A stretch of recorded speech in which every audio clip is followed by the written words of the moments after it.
ప్రియులారా, బాగున్నారా? దేవుని వాక్యాన్ని క్రమంగా చదువుచున్నారా? ప్రార్థించుచున్నారా? నేటి ధ్యాన వాక్యము హగ్గాయి 2వ అధ్యాయము 4వ వచనం. ధైర్యము తెచ్చుకుని పని జరిగించుడి, నేను మీకు తోడుగా ఉన్నాను. ప్రభువు ఇక్కడ తన ప్రజలైనటువంటి వారికి వాగ్దానము చేయుచు ఉన్నాడు. జెరుబ్బాబేలు అనేటువంటి దైవజనునికి ప్రభు ఇచ్చేటువంటి ధైర్యమైనటువంటి మాట ఈ మాట. ఏమిటి ఆ మాట?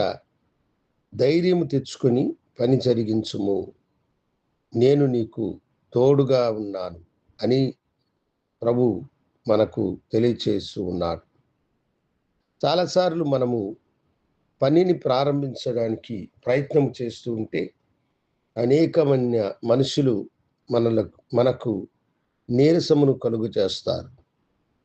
అవిశ్వాసపు మాటల చేత ఈ పని నువ్వు ప్రారంభించుతున్నావు, ఇది చాలా గొప్పది, అది చేయడము నీ వలన కాదు, పని మధ్యలో ఆగిపోతే హేళనకు గురి అవుతావు అని మనుషులు అవిశ్వాసపు మాటల చేత మిమ్మలను హేళన చేయవచ్చు, బాధించవచ్చు.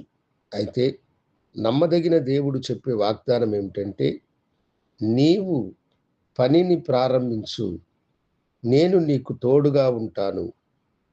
ఆయన చెప్పేటువంటి మాట అది. నీవు పనిని ప్రారంభించు, నేను నీకు తోడుగా ఉంటాను అని సైన్యములకు అధిపతియగు యెహోవా సెలవిచ్చుచూ ఉన్నాడు. ఆయనకు అసాధ్యమైనది ఏది లేదు.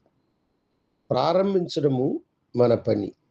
అది ఏదైనాను సరే, నీ ఇంటిని కట్టాలన్నా, దేవుని ఆలయమును నిర్మించాలన్నా, దేవుని పనిని చేయాలన్నా, దేవుడు ఒక పనిని ప్రారంభించమని ఆజ్ఞాపించినప్పుడు మన శక్తి, మన బలము ఎప్పుడు మనము చూసుకోకూడదు. నా దగ్గర ధనమున్నది గనుక ఈ ధనముతో నేను కట్టగలను అని కాదు, నాకు మనుషుల బలగమున్నది అని అనుకోవడం కాదు. దేవుని కృపాహస్తము తోడుగా ఉంటే లేని దానిని ఉన్నట్టుగా చేయువాడు ఆయన. నీ యొక్క ప్రయాసము వ్యర్థము కాకుండా దేవుడు నీ కొద్ది దానిని ఆశీర్వదించి నువ్వు ప్రారంభించిన పనిలో తన సహాయపు హస్తమును తోడుగా ఉంచి అది ముగించేంత వరకు ఆయన నీకు తోడుగా ఉంటాడు. ప్రభు వాగ్దానము గొప్పది. అవిశ్వాసంతో నిలబెట్టిన పనులను ప్రారంభించండి. అవిశ్వాసుల మాటలు నమ్మి అసలుకి పనినే ప్రారంభించకుండా ఉన్నారేమో, పనిని ప్రారంభించండి.